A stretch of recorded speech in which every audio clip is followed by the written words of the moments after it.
नमस्कार। सरकार आपकी हो और सिस्टम भी आपका हो ये ज़रूरी नहीं होता। इसका सबसे ताज़ा उदाहरण है महाराष्ट्र।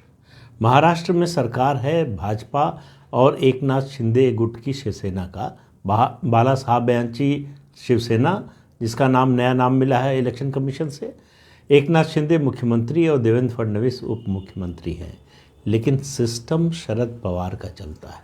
अब आप कहेंगे कि किस आधार पर कह रहे हैं। एक छोटा सा उदाहरण दे रहा हूँ। लातूर है एक ज़िला महाराष्ट्र में, आप अच्छी तरह से जानते होंगे, बड़ा चर्चित नाम है। उसके एक कस्बे में तबलीगी जमात का सम्मेलन, इज्तिमा बोलते हैं उसको, सम्मेलन हो चुका, बल्कि 5 और 6 दिसंबर को था। और इस 5 और 6 दिसंबर के इज्तिमा के लिए वहाँ के ज़िला प्रशासन ने, शिक्षा विभाग ने प्राइमरी और सेकेंडरी स्कूलों में छुट्टी की घोषणा कर दी, अवकाश की घोषणा कर दी। क्योंकि जिससे कि जाकर मुस्लिम शिक्षक और छात्र जाकर उसमें शिरकत कर सके, उसमें भाग ले सके। और ये सब किसने करवाया? एनसीपी के एमएलसी विक्रम काले ने। उन्होंने चिट्ठी लिखी जिला प्रशासन को और जिला प्रशासन ने आनन फानन में इसका फैसला कर दिया। 3 दिसंबर को नोटिस जारी हो गया। सरकारी स्कूलों में तो छुट्टी हुई ही, जाहिर है कि सरकार का आदेश है तो सरकारी स्कूल में छुट्टी होगी। निजी स्कूल जो नहीं छुट्टी करना चाहते थे उन पर दबाव डाला गया और छुट्टी करवाई गई। और जो विक्रम काले ने अपनी चिट्ठी में कहा है कि ये सोशल अवेयरनेस का कार्यक्रम है, यहाँ जाने से इन छात्रों शिक्षकों की इंटेलेक्चुअल और सोशल अवेयरनेस और उनकी ताकत बढ़ेगी। अब आप समझ लीजिए कि इससे बड़ा झूठ, इससे बड़ा फरेब और क्या हो सकता है। भारतीय जनता पार्टी की सरकार है और वहाँ इस तरह का हो रहा है। तबलीगी जमात के बारे में अगर आप नहीं जानते हैं तो थोड़ी सी जानकारी दे दूँ। तबलीगी जमात का जो गठन है वो 1926 में हुआ था मेवात में, हरियाणा के मेवात में। और इसका गठन करने वाले थे यहाँ देवबंद के जो है एक इस्लामी स्कॉलर हैं, उन्होंने इसका गठन किया। और इस गठन का मकसद क्या था? इस संस्था के गठन का मकसद था मुसलमानों को पक्का मुसलमान बनाना। इसकी ज़रूरत क्यों पड़ गई? मेवात में धर्म परिवर्तन हुआ था बड़े पैमाने पर, और भी तमाम जगहों पर हुआ, हिंदुस्तान में हुआ, बाहर हुआ। तो मुसलमान धर्म परिवर्तन के बाद, इस्लाम स्वीकार करने के बाद इस्लामी परंपराओं के अनुसार जीवन यापन करें, इसके लिए। क्योंकि मेवात में उन्होंने देखा कि धर्म परिवर्तन के बाद भी जो हिंदू से मुसलमान बने थे, महिलाएं साड़ी पहन रही हैं, बिंदी लगा रही हैं, सिंदूर लगा रही हैं, पुरुष जो है धोती कुर्ता पहन रहे हैं। 1926 की बात कर रहा हूँ। तो इसके विरोध में ये एक तरह से मजहबी शिक्षकों का एक संगठन बनाया गया कि वो जगह जगह जाएंगे और इसकी शिक्षा देंगे और लोगों को कहेंगे कि इसके अनुसार आचरण कीजिए।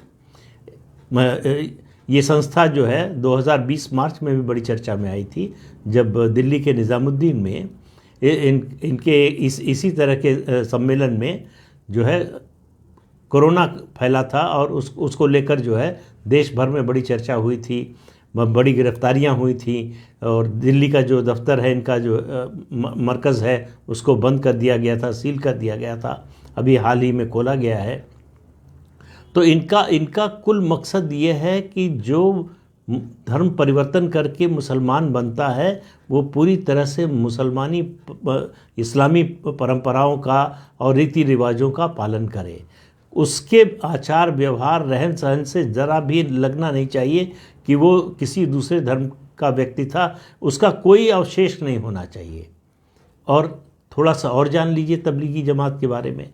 2021 6 दिसंबर, आज 7 दिसंबर है, 6 दिसंबर, आज से 2 साल पहले सिर्फ सऊदी अरब ने इस पर प्रतिबंध लगा दिया है संस्था पर। कहा सबसे बड़ा, सबसे खतरनाक जो है ये आतंकवादी संगठन है, इसको आतंकवादी संगठन की संज्ञा दी है। और कहा कि जो जुम्मे की नमाज है मस्जिदों से, इसके बारे में बताया जाए कि इसका कोई कार्यक्रम नहीं होना चाहिए, इसका विरोध होना चाहिए। सऊदी अरब में इसकी हर तरह की गतिविधियों पर प्रतिबंध लग गया है। भारत में प्रतिबंध नहीं लगा है। लेकिन आपको याद होगा अभी पिछले साल ही जनवरी में उत्तर प्रदेश में मुजफ्फरनगर या उसके आसपास इज्तिमा होने वाला था। उत्तर प्रदेश सरकार ने मना कर दिया कि इस तरह का कोई कार्यक्रम जो है उत्तर प्रदेश में नहीं होगा, और नहीं हुआ। लेकिन लातूर में हुआ।